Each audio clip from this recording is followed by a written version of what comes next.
मोठी बातमी क्रीडा विश्वातून आजपासून टीम इंडियाचं मिशन आशिया कप आहे। भारताची सलामीची लढत आज यूएईशी होणार आहे।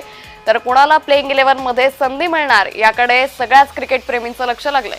सलामीला कोण खेळणार याची उत्सुकता आता शिगेला पोहोचली आहे। आशिया कप क्रिकेट स्पर्धेत भारताची मोहीम आजपासून सुरू होतेय। भारताचा पहिला सामना यूएई विरोधात रंगणार आहे। आशिया चषकातील भारत आणि पाकिस्तानचा सामना आज तर 14 सप्टेंबरला खेळवला जाईल।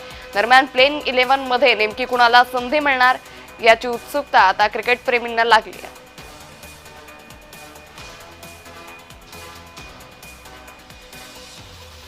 त्यामुळे आजपासून टीम इंडियाचं मिशन आशिया कप हे सुरू होतंय। भारताची आज सलामीची लढत असेल तर आज भारत हा यूएई विरोधात लढणार आहे। तर प्लेइंग 11 मध्ये नेमके कोण असतील, कुणाकुणाला संधी मिळणार आहे हे पाहणं अतिशय महत्त्वाचं ठरणार आहे। खरं तर आशिया कपच्या या सगळ्या सामन्यांवरून विविध चर्चा या रंगल्याचं पाहायला मिळालं होतं। आज ही सलामीची लढत होईल।